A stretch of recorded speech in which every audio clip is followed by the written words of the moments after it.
Well, music was part of my childhood, really from my earliest memory. So I've always been interested in the scientific aspects of music. Being in the fMRI for an experiment was incredibly fascinating. It was long. I mean, I don't think I really quite clocked that I was signing up for spending 2 hours in the machine. It was extraordinary because in my case, this experiment had me singing, imagining singing, and speaking. And the most powerful of the three was imagining singing, which surprised the scientists who were looking at the results. But in fact, ultimately they said, well, it's because you're a singer. So singing is second nature for me, which is true. And imagining singing took a little more effort. It was interesting to see how this oxygen in the brain, how that shows on the results with the fMRI, because you can really see where the activity is. I've created a network now of scientists really everywhere that I've performed. I also love the idea of bringing a performing arts venue together or entity together with researchers in the same community, and they begin to collaborate. And so I'm a bit of a catalyst for that work, and certainly an advocate, which for me is an incredible gift. For years, scientists have explored neuroaesthetics, the link between the arts and the brain. Today, neuroscientists and architects are working together to explore a new link, understanding how the built environment affects the brain and how this knowledge can help to build a more beautiful world.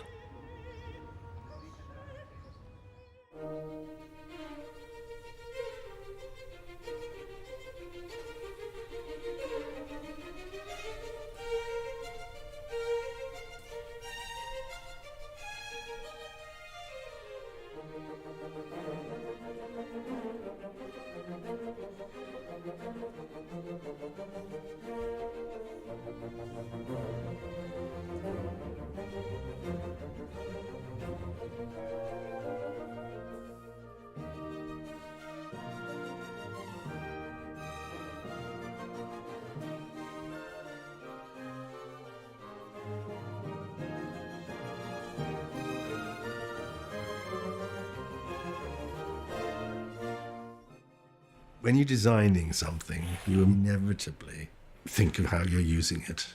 You're thinking, what's it like to have a party here? What's it like just sitting here and enjoying a book? You're designing it for all these various different occasions, what it's like in summer when you can fling all the doors open, and what it's like in winter where everything's shut and you've got a fire roaring. As a human being, you are such able to connect to architecture, so that architecture becomes in a way part of you, like it's allowing you to be what you need to be there. And it's very strange, it's such powerful. In my 20s, I went to live in Paris, and I felt right at home there right away. Why did I feel more at home in Paris and I'm not French? What's going on? We are beings that are always looking for safe space. And the visceral qualities of touch and smell and sight, the audio components. I think architecture is something in between nature and human beings. Nature is unlimited and is basically something that we don't fully grasp. Architecture is able to be just something in the middle of that unlimited nature and limited human beings, and it is able in a way to bridge the gap. Architecture is a sort of language which allows us to be able to design buildings, and through that design cities. They are places in which we all can live together amicably, happily. Each society has its own language. I mean, you go to the Middle East, you go to China, you go to India, and you can see there's a very specific language of architecture which exists alongside the spoken language and is all part of the culture and the traditions of that particular set of people. Built environment is any environment we're in which has been manufactured by people. For example, being in a beautiful place like the Grand Canyon would not be a built environment. That would still have an impact on you, but a built environment would be like this room. It could be a church, it could be a temple, it could be a hospital, it could be a school, it could be a museum, any environment that has been built by humans. We're surrounded by architecture, and it's impactful. Just think of it this way. There are probably buildings that you go out of your way to avoid. Likewise, there are probably buildings that you go out of your way to see. Scientists, political researchers, advertising agencies, they've all studied the brain. Whether determining which color pops on a billboard, to which buzzwords trigger a positive response from future voters, the potential to integrate neuroscience into the arts has been studied for over a decade. Architecture is really lagging behind a little bit in terms of the research that's been going on in the retail world and the utilization of patterns that generate empathic transference of emotions. And it's really quite important. It's about deciding, am I going to approach something or will I avoid it? I believe the brain is the most interesting organ in the body. Neuroscience is the study of the brain, its biology, its properties, what happens to it in health and in disease. And it occurs at many levels of organization, from the properties of individual cells and structures within the cells to large-scale systems that give rise to things like language and emotion and perception and aesthetics. I got into neuroscience and architecture around 2005 when this was just an emerging field of interest, and that started with the Academy of Neuroscience for Architecture, and we were pioneering a new discipline here. We thought, gosh, if we can get neuroscientists thinking about the spaces they are working in and spending most of their time in, then maybe we can kind of pull something out of that, kind of, what's familiar to them. The thing is that I'm an architect. I'm not a neuroscientist. And I have realized that architecture needed to be complemented by something else. It's estimated that in most developed countries, people spend 90% of their time within the built environment. And so it has a huge impact on how we operate, how we feel, where we spend time. And so in the context of thinking of the nature of aesthetic experiences as influenced by our environment, architecture becomes an important piece of that. We are seeing a fortunate confluence of several independent currents that have been running along independently and isolated from each other, and they're suddenly coming together.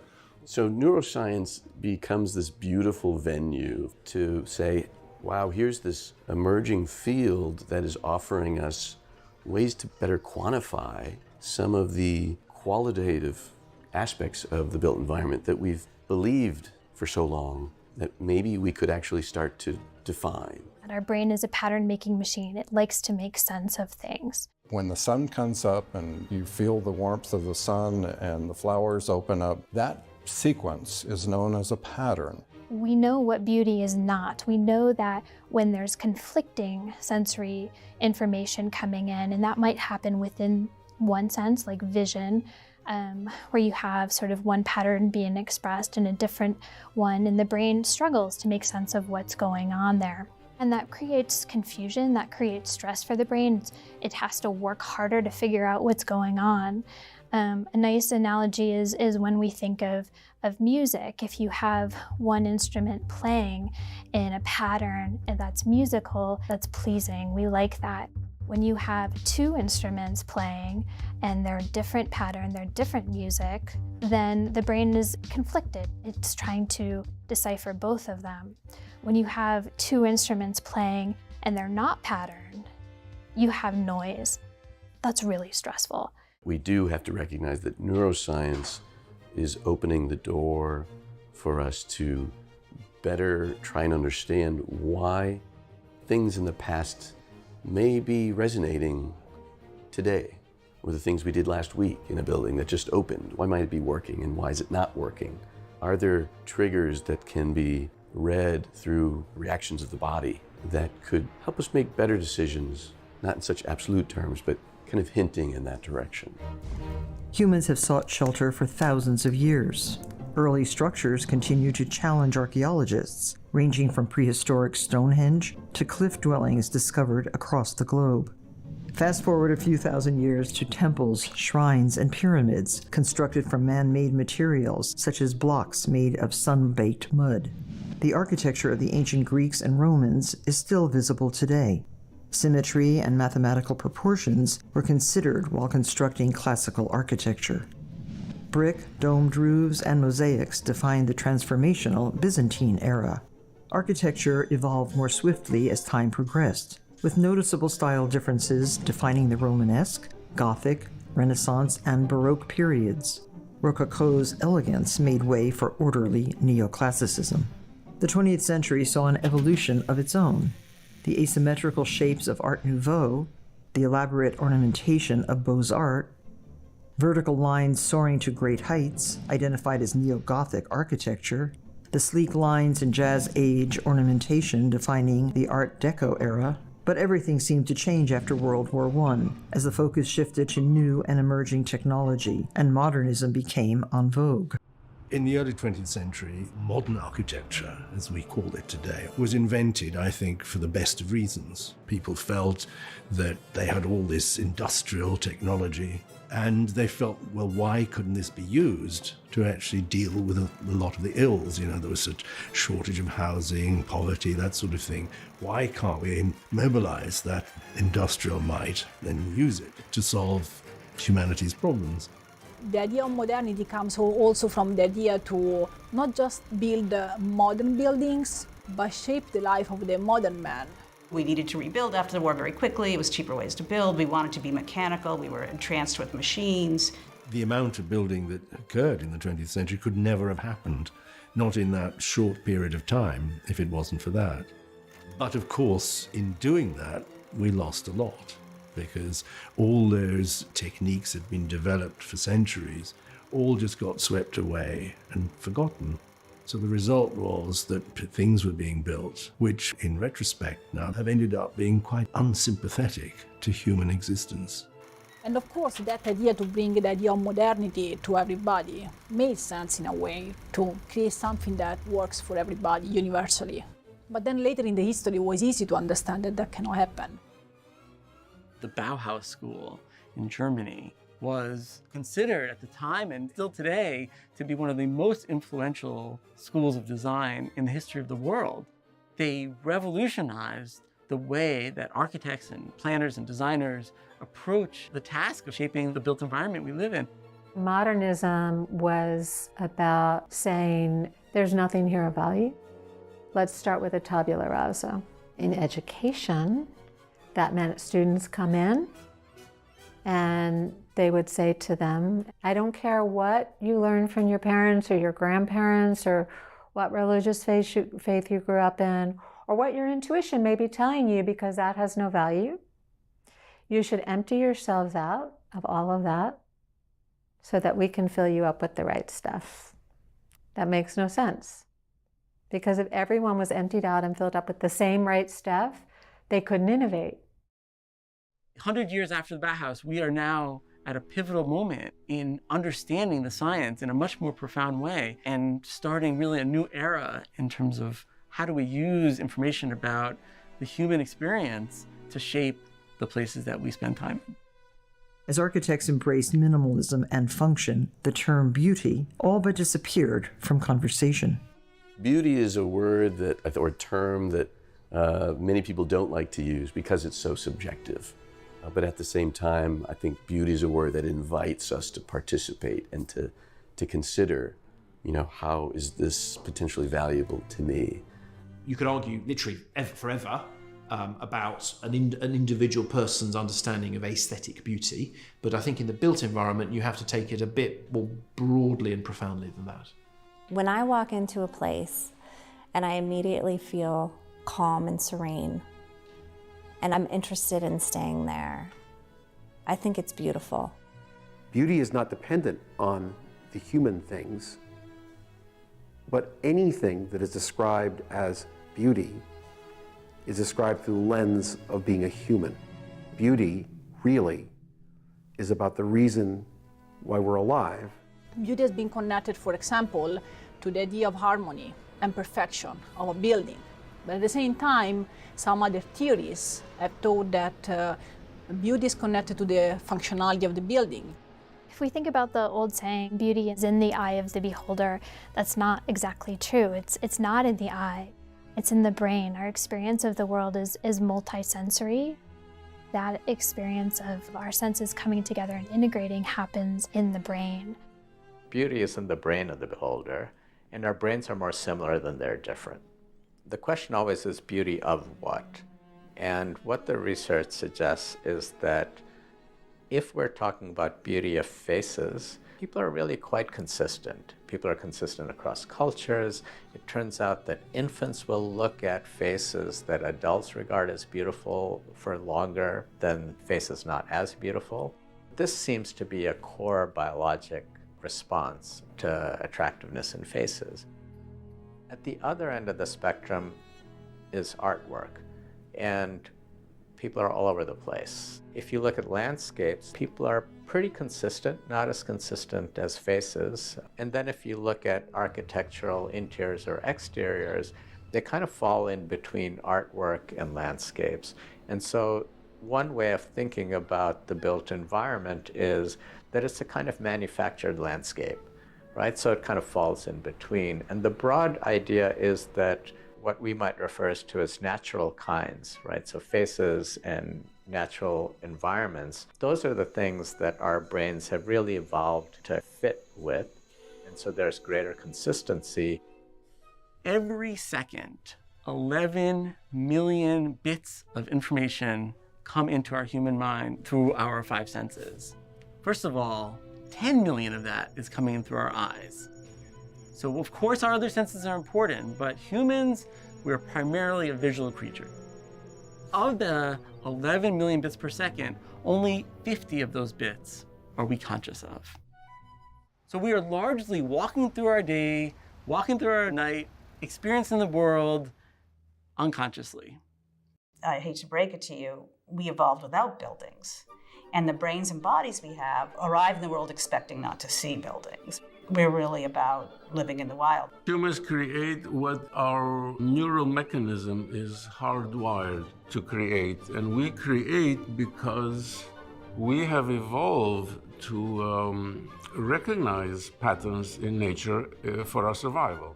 Mankind evolved in the savanna of Eastern Africa over millions and millions of years.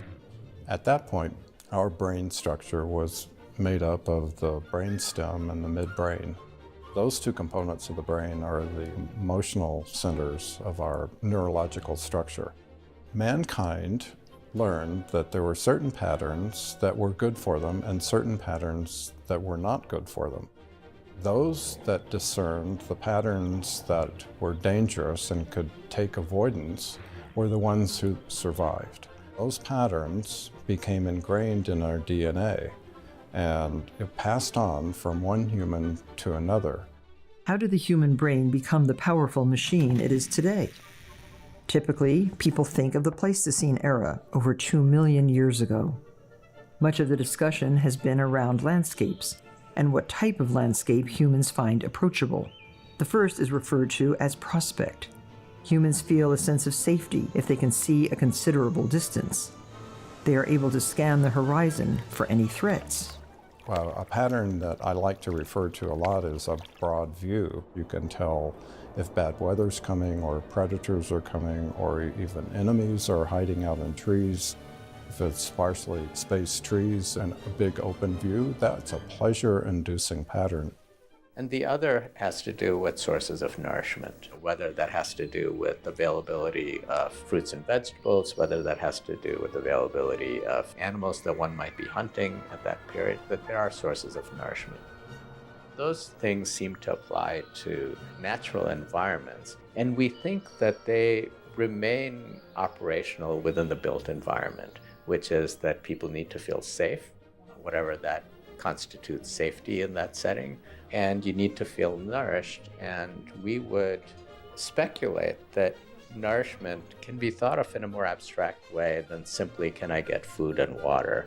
Also nourishment for what it means to feel well, to be well, which becomes, I think, more of an issue in our contemporary society. In our research, we found Another variable that seems to be important with the built environment that is not as relevant with natural environments is something we're calling hominess, which is when you walk into a built environment, do you feel at home? Does it feel like you own the space or are comfortable in it? And you can have very beautiful environments in which are still off-putting, or at least doesn't feel quite homey. And that's a piece that we are finding in our research that seems to be relevant in a way that was not true for natural environments, because the notion of hominess doesn't really apply in that setting. Trying to lay out a framework for us to start to think and start to do research and empirically start to measure that so that we can do a better job of creating places that are meaningful to people, places that connect with them, that are beautiful, that make sense to people, that people are going to care about. And you have to operate on that unconscious level. If you don't, then you have no chance. All mammals have those three responses to fear: fight, flight, and freeze. The autonomic nervous system supplies the information to our brain to process. So the nervous system is collecting data and then feeding it to our brain for processing them. And the autonomic nervous system is bifurcated into two components, and these are inseparable but opposing streams of information. We have two systems, sympathetic and the parasympathetic system, that work together and is measured in heart rate variability. And the variability is a good thing. If we didn't have variability, that might be a case where a person who has Alzheimer's has no variability. So you want sort of that balance, that exchange, that variation between the two systems. The parasympathetic system is that which is calming, and the sympathetic system is that which is kind of our fight or flight response. It's what happens when we're under stress. We get elevated blood pressure, increase in heart rate. There are some very important health ramifications to those two streams of information. So the sympathetic stream of information is stress-inducing. It elevates our heart rate, increases our blood pressure, it activates adrenaline into our bloodstream, and also cortisol. So adrenaline elevates our heart rate and stresses out our cardiovascular system, compromises our immune system. And some researchers have even found that it affects the length of our DNA, which is affecting the length of our lives. On the other side of the equation is the parasympathetic reaction, which is rest and relaxation. So this is actually a pleasure reaction, which lowers our heart rate, lowers our blood pressure, improves our cardiovascular system, improves our immune system, and our overall sense of health and well-being. So certain architectural patterns can generate a sympathetic reaction or a parasympathetic reaction. Just like how the Greeks have different words to describe different types of love, Immanuel Kant said there were different types of beauty, and I think neuroscience is starting to parse those out. And so, for example, we have a beauty experience that has an outcome where we feel calm, where we feel relaxed. But we also have beauty experiences that excite us, where we have a heightened sense of pleasure. Maybe it's attraction to another person, for example, and that's very stimulating. There's a variability between the sympathetic and the parasympathetic, and I think even where beauty is concerned. The parasympathetic response is more conditions in which people want a calmer environment. And the sympathetic is where people want a more exciting one, right? So if you're designing a sports stadium, you don't want the parasympathetic to be in ascendance. You want people to be excited there. You don't want everybody to be kind of sort of chill and not so excited about what's going on. So I think it depends on the context of what the building is, for what the effect you're trying to create. Homeostasis is a very important concept to our health and well-being, and it's bringing the parasympathetic inputs and the sympathetic inputs into a proper balance. We can't live our life under stress 24/7. We know that's bad for our health. Likewise, living a life that's all rest and relaxation, while I'd like to try it someday, is not good for us either. It also is important in architecture that we have strong moments of awe and interest and curiosity. What I want buildings to do is to make you feel that you are responded to in them, that they take what you feel and turn them into something that's three-dimensional and desirable. The Panopticon was initially a prison, and it was a prison where it was like a star, and right in the middle was where the guards were. And then on the radii that radiated out from the middle was where the cells were for the prisons. And there were supposed to be prison guards in the middle watching you at any given time. So the Panopticon literally means many eyes. So it was a way of conserving with your guards, so you could just have guards in the middle watching everybody. Of course, the prisoners couldn't really see the guards, so the idea was that they're watching the prisoners, but the prisoners can't see them, which meant that you didn't really need to have guards there, ultimately. And so it's this feeling of being watched all the time. And that idea of the Panopticon was then applied to other things as well. And that feeling that we're being watched led to a sense of paranoia and to fear. For generations, the built environment that surrounds us has influenced feelings, fears, and a sense of identity. But why is it important to take evolution and the human mind into account, and instead build for the humans who inhabit these spaces? There are different things that make different people happy, right? And so that's, again, comes back to, architects needing to recognize that there's no one type of user or individual or citizen that experiences our work. I react with spaces, especially when I'm in a building which I really like. It leaves me like a feeling that stands for some days. It's really something inside me, I don't know, but I just love the feeling of some kind of buildings that are just well designed. I think when we say we love a place, it's because when we're there, maybe we feel connected to ourselves. Maybe we feel connected with other people in that place. Maybe we feel connected with nature in that place. Maybe we feel connected to the past in that place. Maybe we feel connection with the future or connection with a higher being. Conversely, when we say we hate a place, it is because we feel disconnected. We feel alienated, we feel isolated. When we say we hate a place, it's because we don't feel any connection there. In architecture is really more than just a functional space, because we consume buildings, we don't experience building. No one is asking you in the church to be silent, but you enter in the space and you act in that way because the building is designed in a way that you feel that that's appropriate for you to do. And that kind of architecture is really an architecture planned to guide rituals, human behavior, and really allow an experience of the building. Because you're creating something that's public, it has to have the buy-in, and that's how people feel that they belong to a place, and it belongs to them, even though they don't own it. Person-centered design is something that I've been interested in from my earliest education. As an undergrad, I studied both science as well as archaeology. So getting into architecture was a natural extension because it's just archaeology in reverse.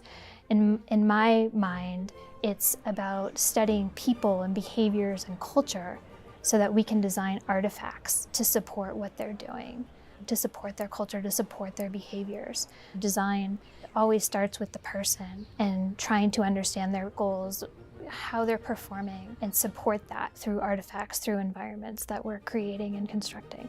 We are not succeeding if the people who use our buildings are not finding joy in these projects. They are not feeling as if they are, somehow fulfilled, buoyed, uplifted by our work. And you need that language so as to make sure that you've got something in the first place that everybody can subscribe to. But also you need to get a cross-generational buy-in so that future architects and future members of the community using it all feel it belongs to them as well. And so as we design, we're also thinking in particular about, will people who come to experience these spaces that we help craft, will they come away with a heightened or deepened sense of identity, a sense of belonging? And aesthetics is about all the senses, and the visual tends to dominate much of the discussion about aesthetics. But when I'm talking about bridge aesthetics, because I was a bridge designer, it's much more about being on a bridge, the sense of slight nervousness that you feel, the wind on your face, the environment around you is moving, there are boats moving. Humans are preponderantly visual animals. We're a member of the primate group, and primates collectively, almost entirely, have brains that are dominated by the visual sense. Unlike most other animals, we regulate our social lives by means of our visual sense. So I know how you're feeling based on the expression of your face. I'm learning about the social context of my life based on the visual sense. That's not to say that the other senses aren't making a contribution. If you walk into a room where there's a really bad smell, you are likely to have a negative impression of that room and a negative set of emotions. We are actually reasonably good at being able to process auditory information. You can walk through a space with your eyes closed, and simply from the echoes of your footfalls, or even the sound of your breathing, you can get some sense of the size of that space. So we're doing space with our auditory sense as well as with our visual sense. Why is it important to look at how the built environment impacts people? Well, because it has a big impact on us. Long car commutes, living in a small flat off a long corridor where you don't know who you're going to meet when you come out of that corridor, or where there are lots of intermediate space that's neither public nor private, living in a polluted environment, living in an environment where you're ashamed to live there, living in an environment you find ugly, living in an environment where it's noisy or stressful or difficult to go about your quotidian business. All these things are provably bad for the amount we walk, for our mental health, and we can and should fix them. This stuff matters. Biophilia is the love of living things. Human beings love plants, flowers, we love our domestic animals, we love other human beings on a primal level. When we apply certain biophilic principles of design to create our environments, then we connect to them. Biophilia is this evolutionary perspective where there's a suggestion that people have evolved in nature, and only recently, since the Industrial Revolution, have we separated ourselves from it, and so our bodies aren't able to adapt to the new environments because it's such a recent phenomenon. The first bit of research on biophilia was very much in the health space. In the early 1980s, took two hospital wards. One of the hospital wards sort of looked out onto a brick wall, and the other looked out onto a attractive green space. And they had enough data that they were able to match patients from two wards, roughly similar age, roughly similar socioeconomic status, with roughly similar levels of ailment. And you can, again, probably guess where this is going. Patients in the ward which looked out onto greenery, they got better faster. Fascinating, they stayed better for longer than the patients who were in the ward that didn't. And since then, there's been lots of subsequent research that links, greenery in a way that's not threatening, and places that you find beautiful with better mental and physical health. What always amazes me is why buildings such as hospitals are designed to be such brutish places. You'd have thought a hospital in particular, where people are feeling ill, feeling bad, you really want to design them so that they will uplift the patients.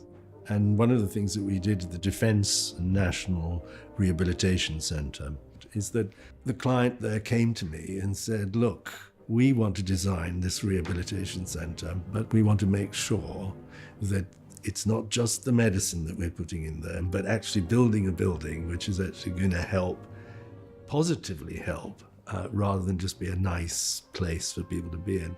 One of the things that we did was to find a nice rural location. We found Stanford Hall, which was an old 18th century estate.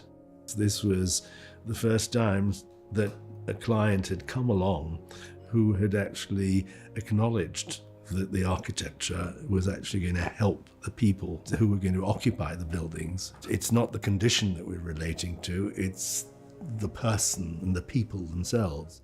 And it's really creating a sanctuary here where the patients can find somewhere within this whole complex which is going to suit them best as individuals, and at the same time provide, of course, all that medical equipment and to actually service their needs. So again, it comes back to that whole idea, creating something which is useful, convenient, but at the same time as pleasurable and appeals as much as possible to the human senses so that people can react to that. Neuroscience is, I think, opening the door for architecture to become much more rigorous, and also for people to change how they understand the value of good architecture. I think it is a real game changer, right? We've been talking about this notion for years now of evidence-based design.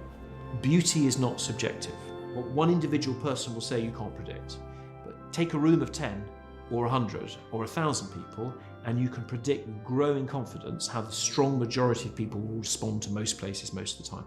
Evidence-based design actually came out of evidence-based medicine, so using data and research to inform how doctors practice medicine, clinicians practice medicine. In our project, Sutter Roseville Oncology Center, which is an outpatient facility for people with cancer, some of the research activities we did were to have focus groups with patients. We built an exam room and a clinic out of cardboard, and we brought people through that to test and see what worked and didn't work. We collect information at the beginning, we collect their research to inform the design, but we don't wait till everything is constructed to test it. We're always testing through the design process. We're not just waiting till the end, and then you can't do much about it. The Eating Recovery Center treats persons with eating disorders. I went into the neuroscience research because I had hypothesized that there might be an environmental correlate to the disorder, and that is indeed what we found. For example, in persons with anorexia and bulimia, they tend to overestimate their body size. As a result of that, they also misjudge distances between their body and another object or person or wall or environment. And so they have a different perception of space or spatial cognition than people who don't have the eating disorders. It's important to mine that evidence from neuroscience so that we could design the right spaces for them. Some of the things we did was increase distances almost by twofold in the dining so that they didn't feel as cramped or as crowded. In the human-centered design paradigm, this is desirability. And so for us, we use user experience methods to understand what people want. And I think that's where beauty becomes really important. So the fact that buildings are made by humans, for humans, but become inhuman and against the humans who are there, become projections of the designer over the rest of us as a statement of, this is important because I am important. The perception of beauty has been compartmentalized in our society. The industry of creating art does not create beautiful things. And the industry of building architecture no longer creates beautiful architecture. So there has been a disassociation from what the human body feels to be beautiful in a biological sense from what is officially shown in the press as beautiful. So in making something that makes many people miserable, that shows the perversity of the desire to control over the desire to create. We can go to the moon. We have put a roving robot with a camera on Mars. Are we incapable of creating a decent office environment? Are we incapable of creating a decent kitchen? These are deeply ingrained prejudices in our society. And even people who have not gone through architecture school, they have picked up from the media that this is the way things are supposed to be. When you design something which is completely alien, completely your own, and somebody says, I don't like it, and you say, well, you don't understand it, that's why you don't like it, what can they say? They usually just give up. And that's the problem. Working within something which is traditional allows people to engage, allows people to become part of it, and allows people to feel comfortable talking about it. When you look at science fiction films, sometimes you see things that are alien, and you know they cannot be alive. It doesn't look like something that can be alive even on Mars. We have an intrinsic connection with what is alive and what is beautiful. This is the design disconnect. We get into lots of trouble for this. So there are 3 or 4 bits of research which show with pretty high level of confidence a predictable difference between what, if you like, professional designers and everyone else prefer, or at any rate say they prefer. The first study I'm aware of on this was done by a man called David Halpern. He was actually experimenting on what impact repeated exposure to the same image has on your preference. That was what he was trying to do. But he actually ended up with different findings. He was using faces and using buildings, and he was doing it on students because students are cheap. And he showed different faces to lots of people, and he showed different buildings to lots of people. Faces, he got the response I guess he was expecting. Buildings, he realized that the responses were sort of bifurcating into 2 completely different subsets. So there was a group A, whose favourite building was that, and whose second favourite building was that, and whose least favourite building were those.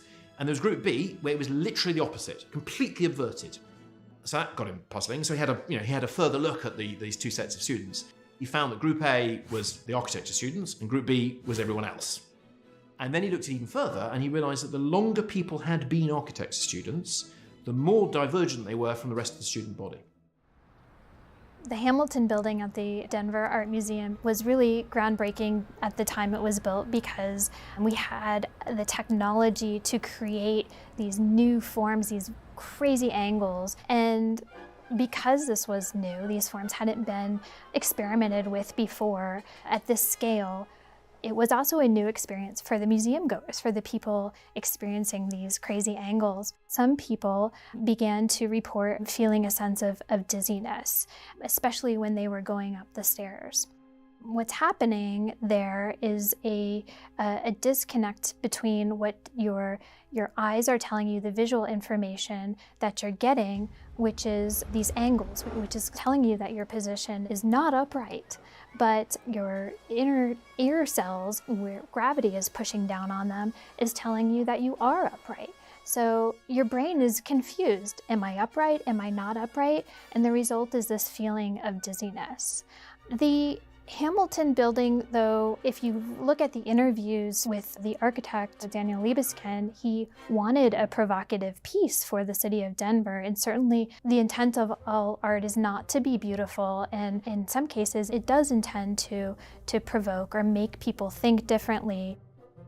There are other buildings that have been designed, some of them intentionally, to disorient you. Like there's a building called the Upside Down House in Poland, and even while they were constructing that, the workers had to take a break very frequently because they would feel dizzy, they would feel disoriented, and it was really upsetting their systems. The analogy is music. So in Britain, there are 2 main stations that play classical music.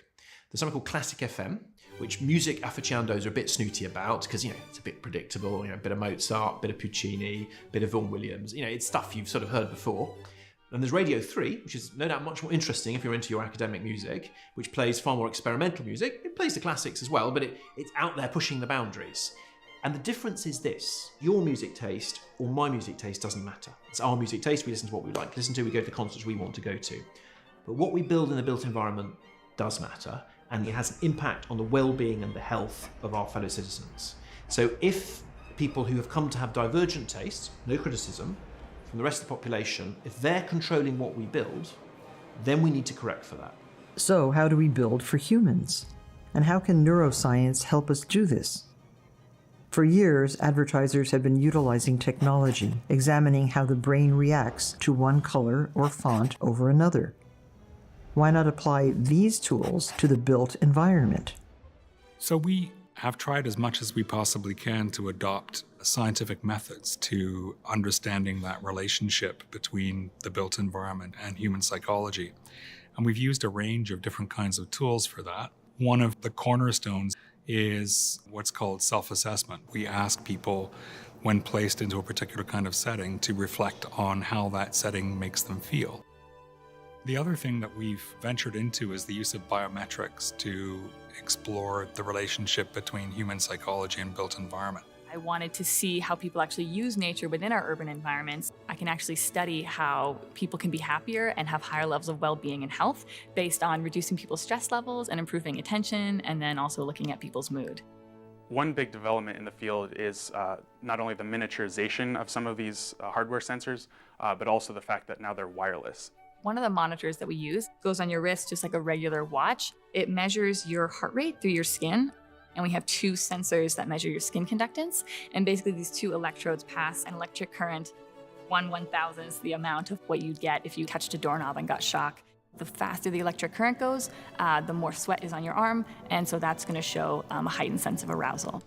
One of the areas will be a naturally restorative environment. You're surrounded by trees, you've got a heavy tree canopy, have this sense of being away from your everyday environment. And then this street corner, high traffic, is rated as least restorative urban.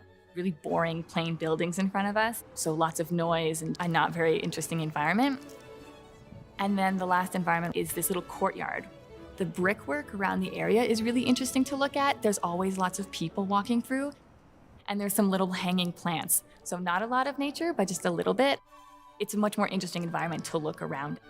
So we can see whether people were really stressed out or whether they're really excited. And so from there, we can then determine what that signal is looking like for the skin conductance. While as for heart rate, you can measure the interbeat intervals. When your parasympathetic nervous system is active, so you're resting and digesting situation, then you're gonna have more heart rate variability because your heart rate doesn't need to be so consistent. While as when you're in a stressed out state, your sympathetic nervous system is going to be more active. And what we find is that you get much less heart rate variability because your body has to be very consistent because it needs to make sure that when there's blood that needs to go to your muscles so you can run away from a bear or something like that, you have that. So when we're looking at that heart rate variability, we're able to tell whether people are resting or whether they have that stressed out fight or flight kind of response. So traditionally, biosensor research has been very cumbersome, complex, and costly as well. Now, it's easier to actually plug and play all of these sensors and hardware together so that the researcher can focus on what's really important. If we want to take this into the real world, we use something like these eye-tracking glasses. They have a tiny little array of an infrared light emitters and cameras, and are able to track where I'm actually looking in the scene in real time. Eye tracking is powerful for our research because it helps you understand what is called pre-attentive processing. In those first 3 to 5 seconds that you see an image or a scene, it's that unconscious that's revealing itself. And if you track a person's eye, you'll know what they're fixating on, and that'll tell you what they are interested in and attracted to look at an unconscious level. It's a window into the unconscious. And so one of our early ideas was, well, let's take Boston City Hall, because it's been a building that had issues with the public, with its reception for over 50 years. What we realized is that people have a very hard time looking at the building. They'll tend to look at other people around the building, or they'll look through the building, because there's some areas in the building where you can see light through the building. You don't really want to look at the building. Whereas when you eye track the old State House, the 1713 building that's 1/10 of a mile away, people instantly, within 1 second, are looking right at the center of that building. So some buildings are designed, by design, are easier for our brain to take in unconsciously without our conscious awareness. Eye tracking is only part of the story. What we need to be very aware of is just because someone's eye fixates on, let's say, a window, that is suggesting on an unconscious level that is where they want to look. But it could be because they're scared of that and they want to look at it because they're afraid, and that's to trigger a flight response. I think we need to do more robust scientific studies that show how important eye tracking, but also the other aggregated biometric measures are to reframe architectural experience. In addition to tapping into new technology, architects are taking a closer look into the structural elements and patterns repeatedly used by generations of humankind. Our firm has been looking at a pattern that has recurred worldwide. We like to refer to it as a 3x3 pattern. We started to notice that it wasn't just a Western pattern. It just occurred on every single continent. We actually traced it back to 5000 BC in China, which is pretty remarkable. Why would this single pattern be recurring in every culture on every continent through almost the entire length of recorded time? There are major examples of this pattern being used to establish the geometry of famous points of architecture. And these are spots that are revered by mankind.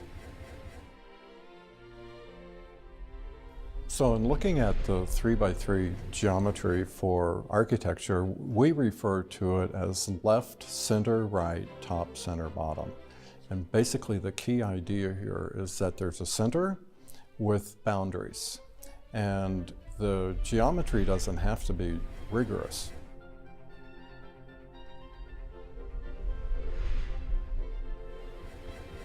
The center can be quite large and the boundaries can be small, can also be asymmetrical.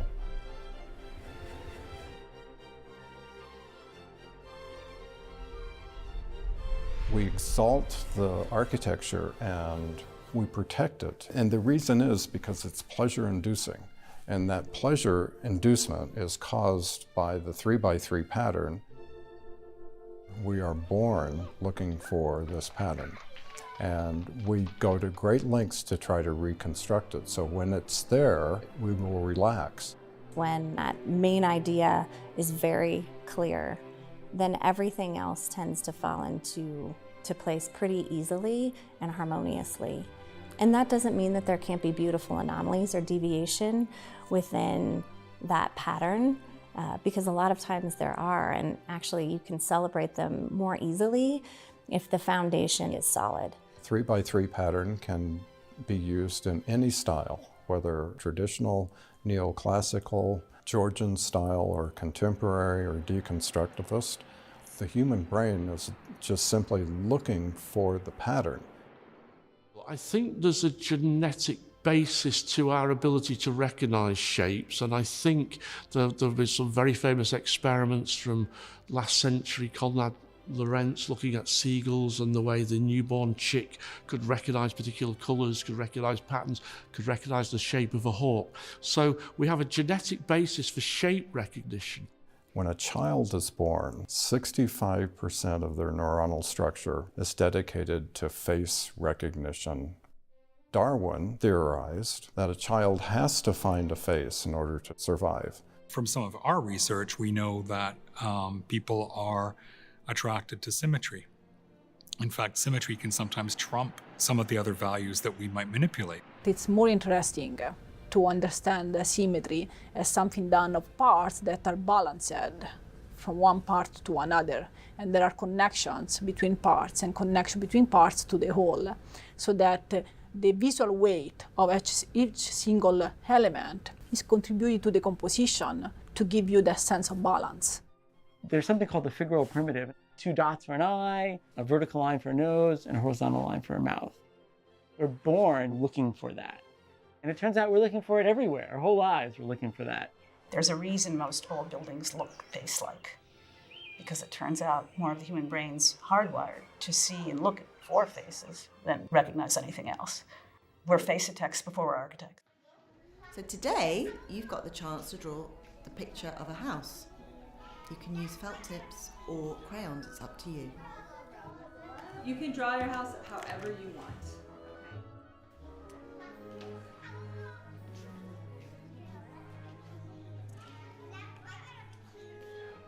Last year, I gave 19 talks.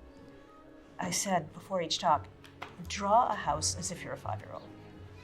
Everybody drew a square, often with a pitched roof, they're not always, and then 2 windows that suggest eyes, and then a door that looked like a mouth. And it was like, what's going on here?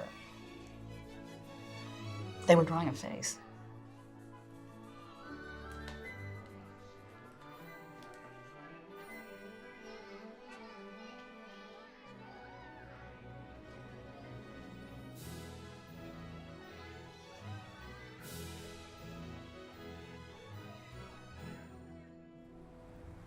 The socio-political components of architecture historically, right, and what they say and how they may still be relevant today is something we cannot deny. And so the urge to focus more on more elemental components of architecture, and I think that's where proportion comes into play. Proportion is one of the parameters that has to do with the understanding of the built environment through dimension and size. When we perceive the external built environment, we try to grasp or understand some different components of those elements. And one of them is for sure size and measure. The sensibilities of how our bodies feel comfort as we progress through a building, move in and out from one space to the next, that sense of shifting perspective. Those are things I think that are more sensible for us to lock in on than actual aesthetics of the past.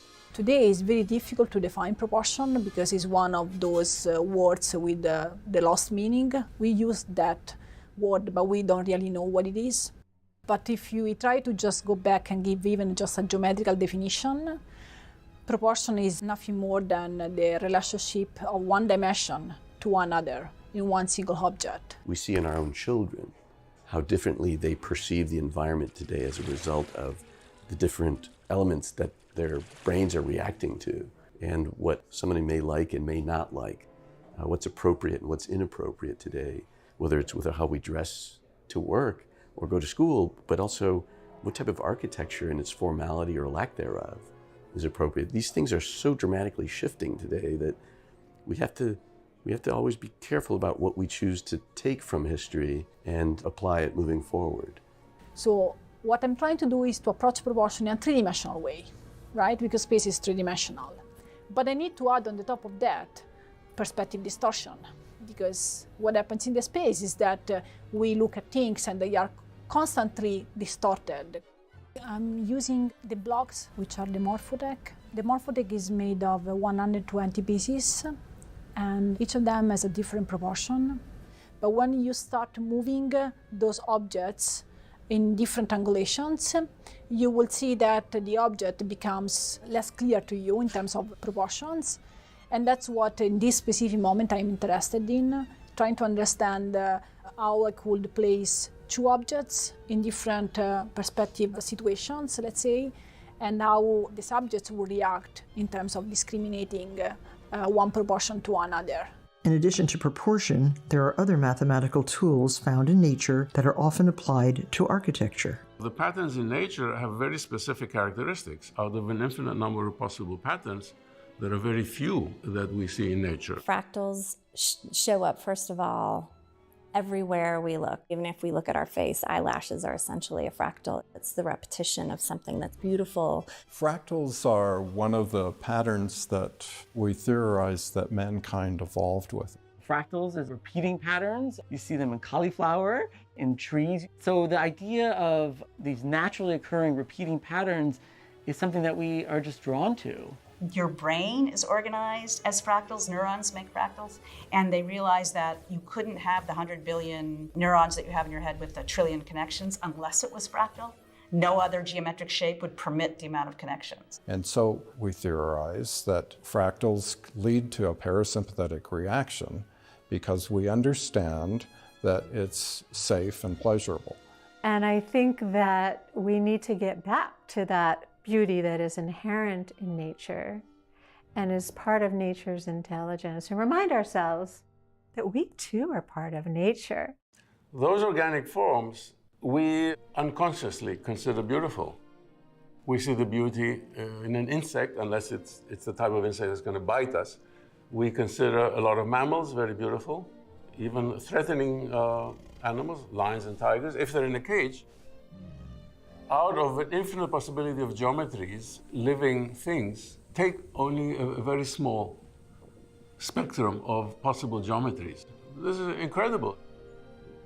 The question about the restorative properties of nature is one that many people believe and have a strong intuition about, which is that if we spend time in nature, that we feel calmer and we feel more restored.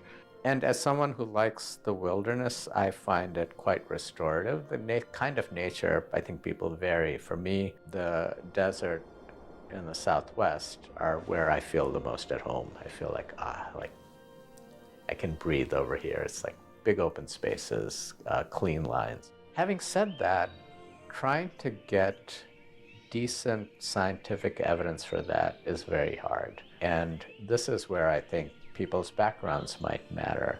So if you are a child who grew up in an urban environment like Philadelphia, maybe nature is threatening.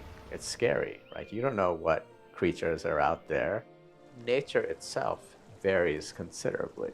The built environments vary considerably. So if you actually wanted to construct an experiment to test the hypothesis, what are you comparing? What kind of urban environment are you comparing to what kind of natural environment? And it becomes a very complicated proposition. Street trees are an interesting one. Street trees are a no-brainer at one level. If in doubt, plant street trees is a good thing to say to a city council.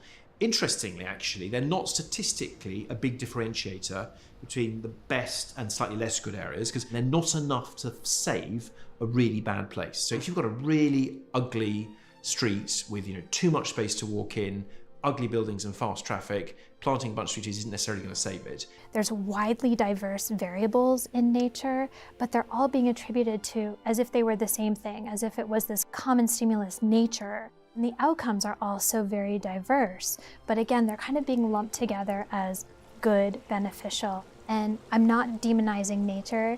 The evidence is very robust that nature is good for us, but without understanding what about nature is causing a certain effect, as designers, we can't do a lot with that information. Today's architects are taking it upon themselves to extend their education and seek out new angles to analyze their work. Many professionals are translating their newly acquired knowledge into the classroom. But what I find is young people are actually fascinated. And they have no real biases about architecture, what it should look like, really. And they're just fascinated about learning, and there's an opportunity for them to take the lead and use this technology to start defining better environments. I'm a dual degree student between the schools of architecture and forestry at Yale, so I'm really interested in how this applies to green architecture in particular, and how these new findings from neuroscience might inform the future of green design.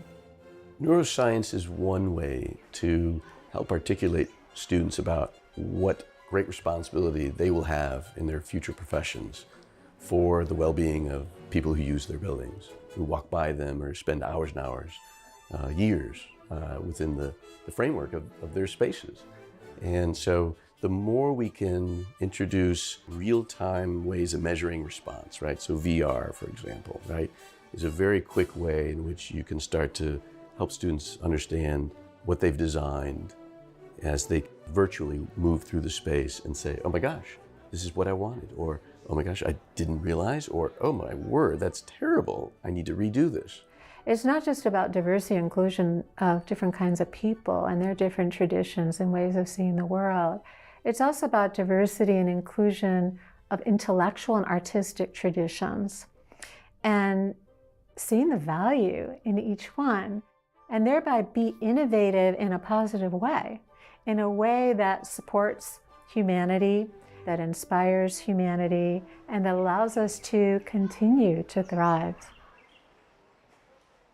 So the way that I met Dr. Chatterjee was actually through my mom. I had realized that something deeper was going on with her, potentially neurological. She kept asking me the same questions over and over.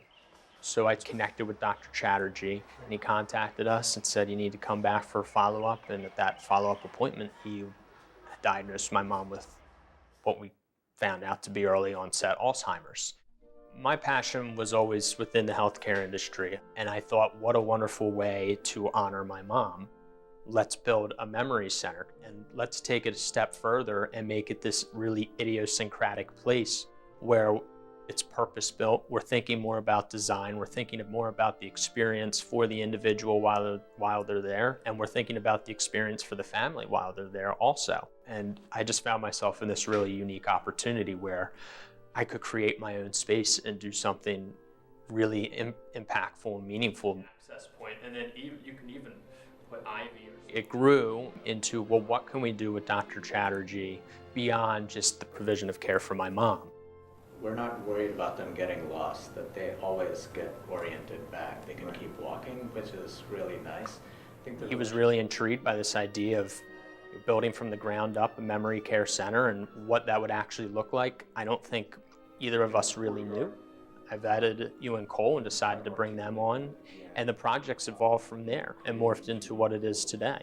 Working with a neuroscientist is new to me. Having somebody like Dr. Chatterjee who understands the nuances of space and the impact to memory is just incredible. To get a further level of detail and understanding from him, we can really create specific instances of moments that will help these people that are impacted daily with loss of memory. And we will actually have a research office and a bedroom there so that if someone from my lab wants to be there for a week, we can do that. What we're thinking of doing is collecting quality of life measures on the residents there, but also two other things, which is quality of life measures on the caregivers, that how do people feel about having their loved one be in this place. For the residents, we're always thinking about safety is paramount, but then beyond that, how can they live life in a more homey setting, something that feels less institutional, more organic, more connected with the world around them, and allows them to make decisions without really consciously knowing they're making the decisions. We might want to look at their activity. We know that movement is good for people. How much are they moving, especially in the setting where they have free range of the place, right? We're not going to have any barriers for them. What is the impact of that? And to be honest, there may be other things that we haven't even thought about. Because there is no precedent for this. We're taking somebody out of their home, so how do we make them familiar with their new house? The plan is kind of derived from that notion of a central courtyard and organizing it around it, but doing it in a way that somebody could get lost but always find their way back. A lot of interest has been within that, the internal circulation of the courtyard, so that it gives people a place to move and kind of wander, get lost, but then come back home. So when I bring Dr. Chatterjee in, when I bring Kevin in, or these guys at UN Cole, or even the engineer, everybody has a different opinion. So listen to them, integrate them, let everybody collaborate, and you end up with something really beautiful at the end. Technology is quickly developing, helping humans to understand the brain as they never have before. Though the marriage of architecture and neuroscience is just emerging, these new explorations allow the start of a beautiful conversation. Well, there's this paradigm shift happening. It's happening about really understanding how humans work and what we need, and it's going to impact architecture. I think we've always known that architecture has some strong relationship with people's well-being. I think we understood intuitively the importance of beauty before we had neuroscience to prove it. But what's helpful now is that for the skeptics and for the people who need science to prove something, it's almost like we're evolving to this higher level. The urban environment matters for our mental and physical health. We need to empirically care about that and understand about it. And the exciting thing is we are starting now to have that public debate. I think all of that, as exciting as it is still at a stage where it's very much in its infancy. There's a tendency for the promise of biometrics to be overhyped, that we might think that it's simple and easy because of the ubiquitous availability of simple technology for measuring these values, that it might work. What we know from having worked with this kind of equipment for about 10 years is that there's a glimmering of a possibility that it might actually turn out to be useful to help us characterize the human response to a setting. But in most respects, we're not there yet. But we're trying anyway, because you have to start somewhere.